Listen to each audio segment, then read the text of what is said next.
Hello दोस्तों, नमस्कार। अभी की सबसे बड़ी खबर आ रही है, जहां पर पाकिस्तान में क्या फिर बालाकोट जैसा स्ट्राइक नहीं होने देगा। तुर्की भारत के दो दुश्मनों के नए प्रोजेक्ट को लेकर मच गया तहलका। तो वहीं आपको बताएंगे, नया भारत घर में घुसकर मारता है। पीएम मोदी के बयान से घबराया पाकिस्तान, संयुक्त राष्ट्र की शरण में पहुंचा। जी हां, तो वहीं एक्सपर्ट का बहुत बड़ा दावा बताएंगे।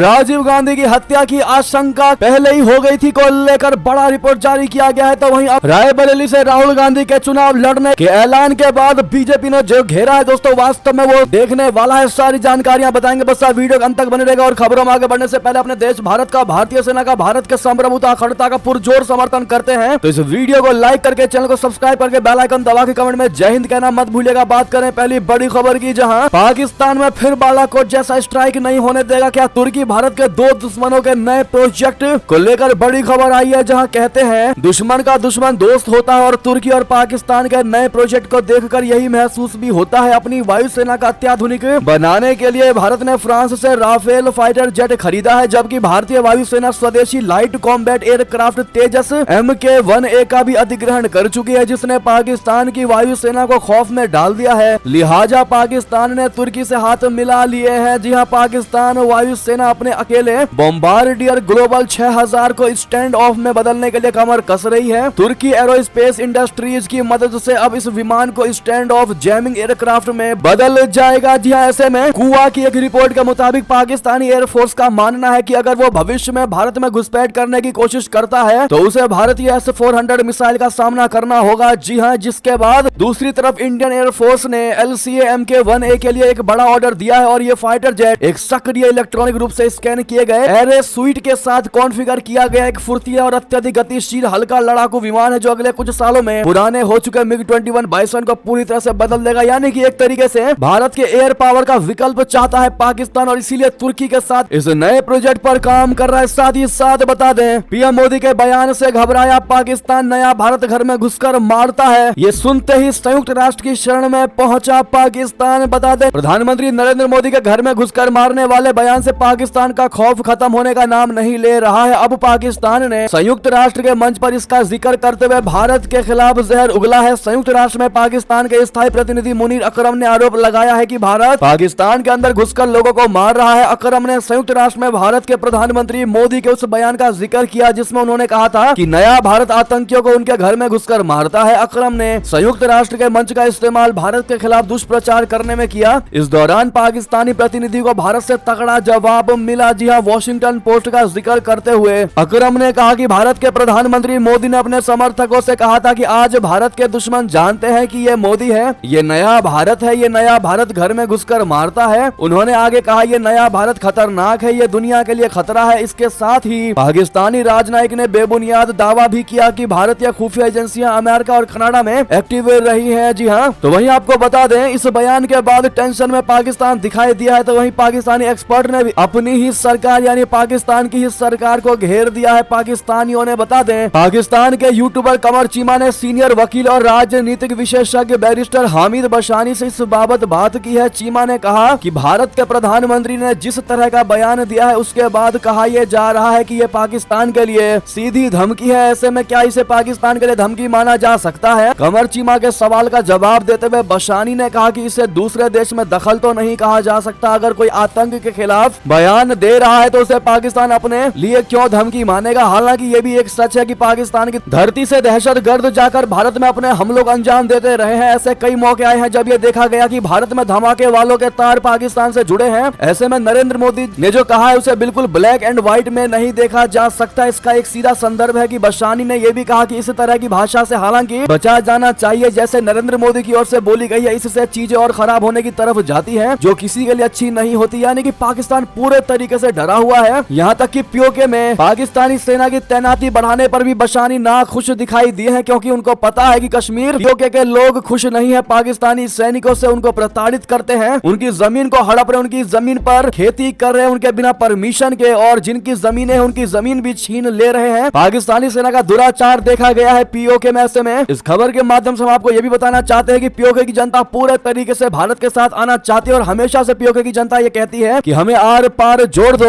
हमें भारत के साथ रहना है, ना कि पाकिस्तान के साथ। तो वहीं आपको बता दें, एक और बहुत बड़ी खबर, जहां इजराइल ने ने पहले ही जता दी थी राजीव गांधी की हत्या की आशंका, बाद में गायब हो गए ये दस्तावेज। एक्सपर्ट का सबसे बड़ा दावा, आखिर किसने ये दावा किया बता दें। लोकसभा चुनाव के दौरान प्रियंका गांधी कई बार अपने पिता राजीव गांधी का जिक्र कर चुकी है। उन्होंने एक जनसभा में कहा कि उन्हें अपने पिता से विरासत में देशभक्ति मिली है। इसी बीच सुरक्षा मामलों के एक जानकार ने दावा किया है कि पूर्व प्रधानमंत्री राजीव गांधी को लेकर इजराइल ने कुछ खुफिया जानकारियां साझा की थी। इजराइल द्वारा साझा किए गए दस्तावेजों में उनकी जान को खतरा बताया गया था, लेकिन 1991 में राजीव गांधी की हत्या के बाद ये दस्तावेज भी गायब हो गए। उन्होंने कहा कि पिछले 3 या 4 दशक में इजराइल ने जो भी जरूरी जानकारियां साझा की है उसमें ये दस्तावेज सबसे ज्यादा अहम थे। INS की रिपोर्ट के मुताबिक ये दस्तावेज पूर्व प्रधानमंत्री राजीव गांधी के जीवन से जुड़े थे। हालांकि उनकी हत्या के बाद राजनीतिक माहौल भी तेजी से बदला और दस्तावेज गायब हो गए। जी हाँ, आपकी जानकारी के लिए, प्रूफ के लिए बता दें कि यूसानास फाउंडेशन यानी USANAS फाउंडेशन की तरफ से आयोजित एक सेमिनार में सुरक्षा मामलों के जानकार नमित वर्मा ने ये बातें कही है। तो वहीं बता दें, OIC बैठक में पाकिस्तान के डिप्टी PM ने कश्मीर पर उगला जहर, भारत पर मढ़े आरोप, मुस्लिम देशों की किरदी तारीफ। दरअसल पाकिस्तान के डिप्टी प्राइम मिनिस्टर और विदेश मंत्री सीनेटर मोहम्मद इशाक डार ने कश्मीर में भारत पर मानवाधिकार उल्लंघन का आरोप लगाया है। साथ ही दुनिया में बढ़ते इस्लामोफोबिया पर भी चिंता जाहिर की है। डार ने गुरुवार को अफ्रीकी देश गाम्बिया की राजधानी बंजूल में इस्लामिक सहयोग संगठन यानी OIC के 15वें इस्लामी शिखर सम्मेलन के लिए विदेश मंत्रियों की परिषद की तैयारी बैठक में अपने संबोधन के दौरान ये बातें कही। डार ने आरोप लगाया कि भारत में कश्मीर आम लोगों का उत्पीड़न कर रहा है और कश्मीरियों को आत्मनिर्णय के अधिकार से वंचित किया जा रहा है। इशाक डार ने OIC महासचिव से कहा कि वो जम्मू कश्मीर की स्थिति और वहां भारतीय सुरक्षा बलों के मानवाधिकारों के उल्लंघन पर दुनिया का ध्यान चाहते हैं। डार ने कहा कि कश्मीरी लोगों के उचित संघर्ष का समर्थन करने में OIC की ऐतिहासिक भूमिका है। कश्मीर पर OIC संपर्क समूह, कश्मीर पर विशेष दूत और मानवाधिकार स्थिति की OIC की नियमित निगरानी की भूमिका सराहनीय रही है। ऐसे में इस अवसर पर OIC महासचिव ने भी कश्मीरी लोगों और उनके आत्मनिर्णय के वैध अधिकार के लिए OIC के समर्थन की पुष्टि की है। यानी कि एक तरीके से OIC को मक्खन लगाने की कोशिश किया है इस इशाक डार ने, ताकि वो कश्मीर पर बयान जारी करे और पाकिस्तान अपने आप को विक्टिम साबित कर सके। जी हाँ दोस्तों, ऐसे में आपका राय, आपकी जवाब तो इस मुद्दे पर बनती ही है। कश्मीर के मुद्दे पर जहाँ कश्मीरियों को जो भी कुछ चाहिए भारत हर चीज उनको प्रोवाइड कर रहा है, वो पूरे तरीके से भारत के साथ खुश है। उसके बावजूद भी कश्मीर मुद्दे पर पाकिस्तान लगातार अपने आप को विक्टिम साबित करता रहता है। तो वहीं आपको बता दें, अमेरिका के बाद कनाडा की यूनिवर्सिटी में भी फलस्तीन को लेकर बड़ा प्रोटेस्ट, बाइडेन और ट्रंप फिर आमने सामने आए। जी हाँ, अमेरिका में इजराइल के विरोध में छात्रों का प्रदर्शन लगातार उग्र होता जा रहा है। देश की 2 दर्जन से ज्यादा यूनिवर्सिटीज में स्टूडेंट्स प्रोटेस्ट कर रहे हैं। अब तक 2000 से ज्यादा छात्रों को अरेस्ट भी किया जा चुका है। ऐसे में यह प्रदर्शन अब अमेरिका से कनाडा के विश्वविद्यालयों तक पहुंच गया है। कनाडा की कई यूनिवर्सिटीज में छात्र गाजा पर इजराइल के हमले के खिलाफ आवाज बुलंद कर रहे हैं। कनाडा के टोरंटो यूनिवर्सिटी और मॉन्ट्रियल की मैकगिल यूनिवर्सिटी में छात्रों ने मोर्चा संभाल लिया है। ये छात्र कैंपस में ही टेंट लगाकर प्रदर्शन कर रहे हैं। इसके अलावा Victoria university, Vancouver island university और ओटावा यूनिवर्सिटी में भी स्टूडेंट प्रदर्शन कर रहे हैं। साथ ही साथ बता दें, पाकिस्तान ने CAA और राम मंदिर का किया यूनाइटेड नेशन में जिक्र, तो भारत ने दिया करारा जवाब। संयुक्त राष्ट्र महासभा में भारत ने UNGA में पाकिस्तान के राजदूत द्वारा भारत के आंतरिक मुद्दों पर की गई टिप्पणियों की निंदा की और कहा कि पाकिस्तान का सभी पहलुओं में सबसे संदिग्ध ट्रैक रिकॉर्ड है। सभा में बोलते हुए भारत की स्थायी प्रतिनिधि रुचिरा कंबोज ने कहा कि हम इस चुनौतीपूर्ण वक्त के बीच शांति कायम करने की कोशिश करते हैं। हमारा ध्यान रचनात्मक बातचीत पर रहता है। इस तरह हम एक निश्चित प्रतिनिधि मंडल की टिप्पणियों को दरकिनार करना चुनते हैं, जिनमें न केवल मर्यादा की कमी है बल्कि उनकी विनाशकारी और हानिकारक रवैये के कारण हमारे सामूहिक प्रयासों में भी बाधा आती है। तो वहीं बता दें, चीन ने दोस्त पाकिस्तान को लगा दिया चूना, POK में मौत का कुआं बने नीलम झेलम प्रोजेक्ट को करना पड़ गया बंद, अब खुली इसकी असली पोल। आपको बता दें, पाकिस्तान को सालों में तैयार हुई महत्वाकांक्षी नीलम झेलम परियोजना को बंद करना पड़ा है। पाकिस्तान के जल और बिजली विकास प्राधिकरण ने गुरुवार को बताया है कि 500 अरब रुपए से ज्यादा की 969 मेगावाट की नीलम झेलम जल विद्युत परियोजना को निरीक्षण के लिए पूरी तरह से बंद कर दिया गया है। वापडा ने अपने बयान में कहा है कि यह फैसला 1 महीने पहले परिचालन में सामने आने के बाद लिया गया है, जिसके कारण परियोजना की हेडरेस सुरंग में प्रेशर में उतार चढ़ाव हुआ था। हेडरेस सुरंग में समस्या का पता चलने के बाद इसे ठीक करने के लिए परियोजना सलाहकारों और अंतर्राष्ट्रीय विशेषज्ञों के साथ एक व्यापक योजना तैयार की जाएगी। पाकिस्तान में यह प्लांट चीन ने बनाया है और इस पर अरबों रुपए खर्च हुए हैं, लेकिन तैयार होने के समय से ही इसमें कुछ न कुछ खराबी आती रही है। से पाकिस्तान का पैसा इस प्रोजेक्ट में डूबता दिखाई दे रहा है। दरअसल डॉन की रिपोर्ट के मुताबिक 2 अप्रैल को हेडरेस्ट टनल प्रेशर में अचानक बदलाव देखा गया। टनल की सुरक्षा के लिए सलाहकारों की सलाह लेते हुए हेडरेस्ट टनल प्रेशर में उतार चढ़ाव की निगरानी के लिए परियोजना प्रबंधन ने 6 अप्रैल को 530 MW पर संयंत्र का संचालन शुरू कर दिया। तो वहीं बता दें, आखिरकार तुर्की को झुकना ही पड़ गया। जी हां, इजराइल के खिलाफ लिया ऐसा एक्शन कि धुल जाएंगे सब के सब दाग। दरअसल गाजा में जारी इजराइल के हमलों के विरोध में तुर्की ने बहुत बड़ा डिप्लोमेटिक फैसला लिया है। गुरुवार को तुर्की सरकार ने इजराइल के साथ होने वाले सभी आयात और निर्यात पर रोक लगा दी है। यह फैसला गाजा में हमले रोकने के लिए इजराइल सरकार पर प्रेशर बनाने के मकसद से लिया गया है। तुर्की व्यापार मंत्रालय के एक बयान के मुताबिक इजराइल पर यह प्रतिबंध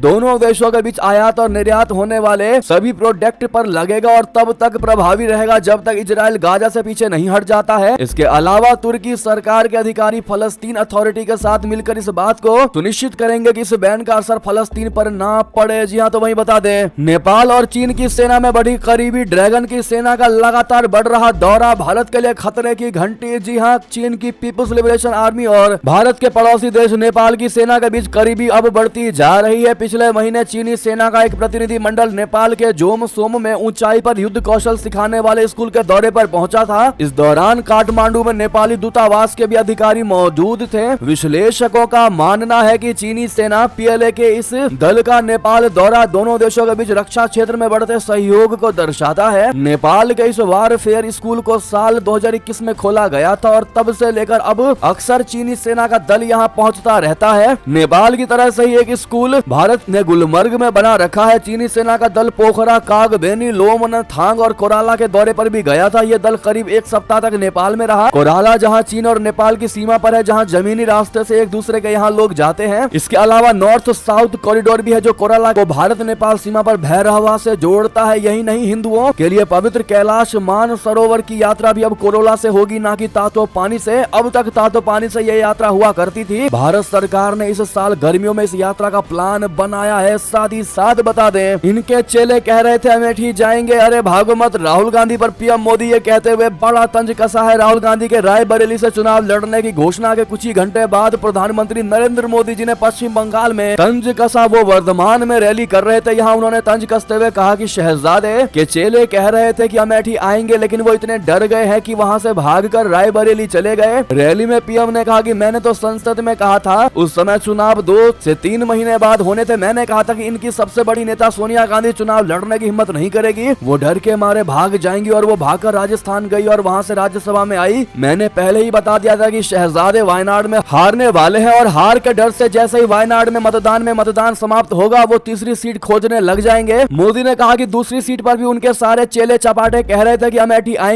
आएंगे, लेकिन अमेठी से भी वो इतने डर गए कि वहाँ से भागकर अब रायबरेली में खोज रहे हैं रास्ता। ये लोग घूम घूम कर सबको कहते हैं डरो मत। मैं भी आज उन्हें कहता हूँ और जी भर के कहता हूँ, अरे डरो मत, भागो मत। जी हाँ दोस्तों, ऐसे में मोदी जी ने बड़े ही अच्छे तरीके से राहुल गांधी पर कटाक्ष किया है उनके अमेठी से चुनाव ना लड़ने पर। बहरहाल दोस्तों, इसी बीच ये थी की सारी बड़ी खबरें। आपको खबर कैसी लगी? थोड़ी भी अच्छी लगी तो वीडियो को लाइक करके, चैनल को सब्सक्राइब करके, बेल आइकन दबा के वीडियो को शेयर करना मत भूलिएगा और कमेंट में जय हिंद अवश्य कह दीजिएगा। मिलते हैं बड़ी खबर में। बहुत बहुत धन्यवाद।